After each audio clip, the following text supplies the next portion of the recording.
رمضان کے مہینے میں روزے کا فلسفہ ہے تقوی کا حصول، یعنی تقوی کا حصول کیسے ممکن ہوگا، اس حوالے سے قرآن مجید کی آیات کا مطالعہ کریں، صحیح احادیث کا مطالعہ کریں کہ متقی ہوتا کون ہے، تقوی کیسے اختیار کیا جاتا ہے، متقی کیسے بنتے ہیں، اور متقی لوگوں کی صفات کیا ہیں، ان کی نشانیاں کیا ہیں، جا بجا قرآن مجید میں صحیح احادیث میں موجود ہیں۔ اگر تو ہم نے رمضان کا مہینہ پا لیا اور اللہ کی رحمت سے اپنے روزے کی حفاظت کی اور صحیح معنوں میں یعنی اللہ تعالیٰ کی رحمت کے ساتھ اس مہینے میں زیادہ سے زیادہ نیک اعمال کیے اور ہم متقی بن گئے تو پھر تو ٹھیک ہے کہ اللہ تعالیٰ کی رحمت کے ساتھ یہ مہینہ یقیناً ہمارے لیے بخشش اور نجات کا ذریعہ بن گیا ہے۔ یا ایھا الذین آمنوا کتب علیکم الصیام کما کتب علی الذین من قبلکم لعلکم تتقون، یہ ہے رمضان کے روزے رکھنے کے پیچھے بہترین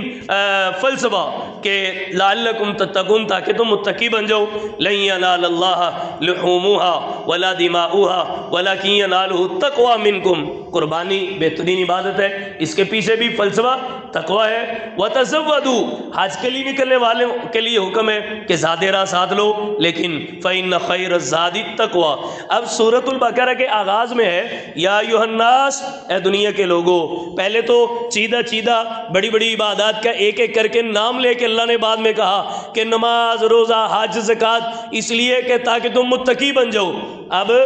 جمی ساری عبادات کو ایک ہی آیت میں اللہ نے جمع کر کے کہا یا ایھا الناس، اے دنیا کے لوگوں، اعبدوا ربکم، اپنے رب کی عبادت کرو، الذی خلقکم، جس نے تمہیں پیدا کیا، والذین من قبلکم، جو تم سے پہلوں کا بھی خالق ہے، لعلکم تتقون، چھوٹی اور بڑی تمام عبادات کا مقصد تاکہ تم متقی بن جاؤ۔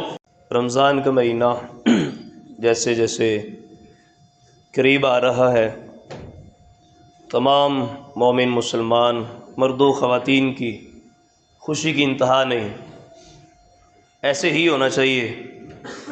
اللہ تعالیٰ کی بے شمار رحمتوں اور برکتوں والا عظیم الشان یہ مہینہ ہے۔ صرف آج کے مسلمان نہیں، اہل بیت اعظام اور صحابہ کرام رضوان اللہ علیہم اجمعین بھی بڑی محبت اور بڑے پیار سے اور بڑی شدت سے انتظار کیا کرتے تھے رمضان کے مہینے کا۔ آج ہماری صورتحال زیادہ تر میرے سمیت کتنی ایسے مسلمان ہیں کہ جن کی انتظار کی کیفیت تو ہے، یہ بہت اچھی بات ہے، یہ سعادت والی، خوشی والی،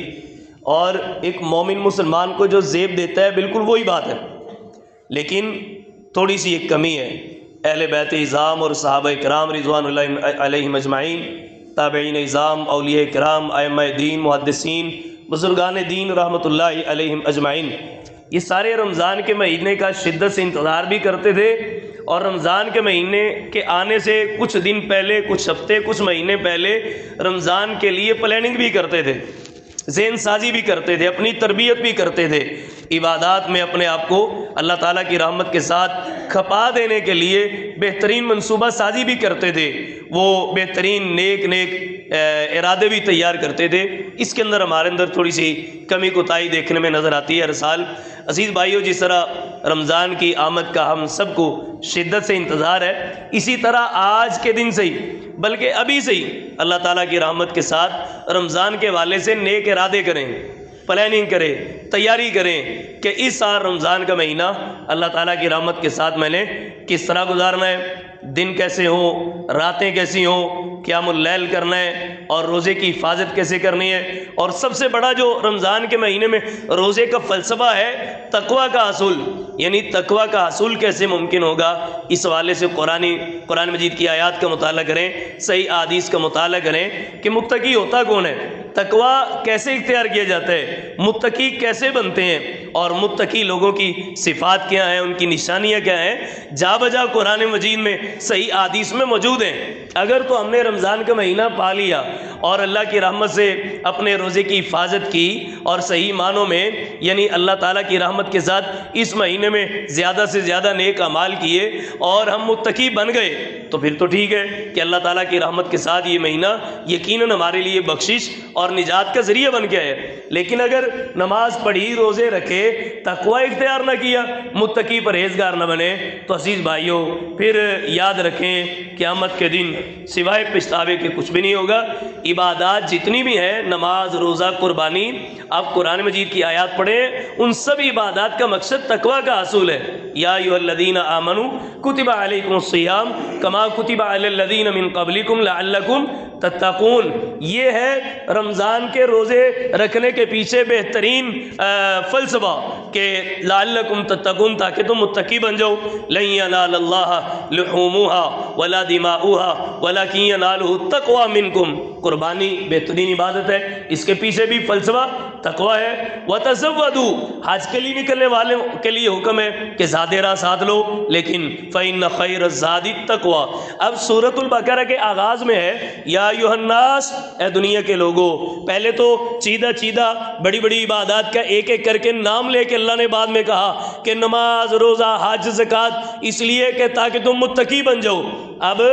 جمی ساری عبادات کو ایک ہی آیت میں اللہ نے جمع کر کے کہا یا ایھا الناس، اے دنیا کے لوگوں، اعبدوا ربکم، اپنے رب کی عبادت کرو، الذی خلقکم، جس نے تمہیں پیدا کیا، والذین من قبلکم، جو تم سے پہلوں کا بھی خالق ہے، لعلکم تتقون۔ چھوٹی اور بڑی تمام عبادات کا مقصد تاکہ تم متقی بن جاؤ۔ تو عزیز بھائیوں، رمضان کے حوالے سے اللہ تعالیٰ کے فضل و کرم کے ساتھ، اللہ تعالیٰ کی رحمت کے ساتھ انشاءاللہ 11 یا 12 مارچ کو انشاءاللہ پہلا روزہ ہوگا۔ کچھ دن باقی رہ گئے ہیں، 20، 21، 22 دن، تو تیاری کریں ہاں، ارادہ کریں ہاں، سپارے روز کتنے پڑھنے ہیں، صدقہ و خیرات کتنا کرنا ہے، زکوٰۃ پوری دینی ہے، ایک پائی پیسہ بھی پاس نہیں رکھنا، اور زکوٰۃ دینا بھی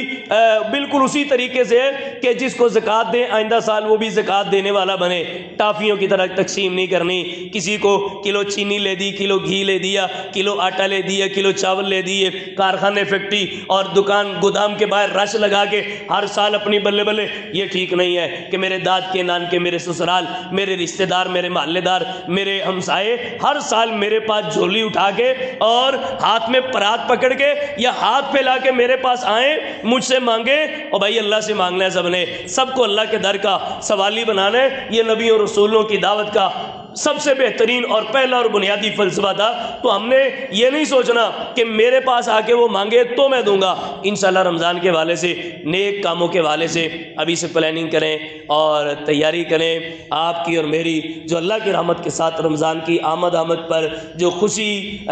دل میں ابھر رہی ہے، یہ اللہ کو بڑی پسند ہے، لیکن اس خوشی کے ساتھ ساتھ نیک ارادے بھی کریں۔ بڑے تو بڑے ہیں، یقین مانیں، بچے بھی اللہ تعالیٰ کے فضل و کرم کے ساتھ بڑے پرجوش ہیں، بچے بھی خوش نظر آ رہے ہیں، اور ایک دوسروں سے میں نے بچوں کو باتیں کرتے ہوئے سنا ہے، رمضان کا مہینہ آ رہا ہے، سحری ٹائم اٹھیں گے، افطاری کے ٹائم سارے مل کے، ہر گھر میں رزق کی فراوانی ہوتی ہے، برکتیں ہی برکتیں ہوتی ہیں، رحمت ہی رحمت ہوتی ہے۔ دلی دعا ہے اللہ تعالیٰ مجھے بھی اور آپ کو بھی، ہمارے تمام اہل خانہ کو بھی، ہماری اولادوں اور نسلوں کو بھی یہ رمضان بھی ایمان اور صحت کی سلامتی کے ساتھ اللہ میں نصیب فرمائے۔ اس کے بعد پھر اس دنیا کے سفر میں اور بھی کئی اللہ ہمیں رمضان کے مہینے نصیب فرمائے، اور ان رمضان کے مہینوں میں اللہ ہمیں اپنا قرب حاصل کرنے کی توفیق عطا فرمائے۔ وما علینا الا البلاغ۔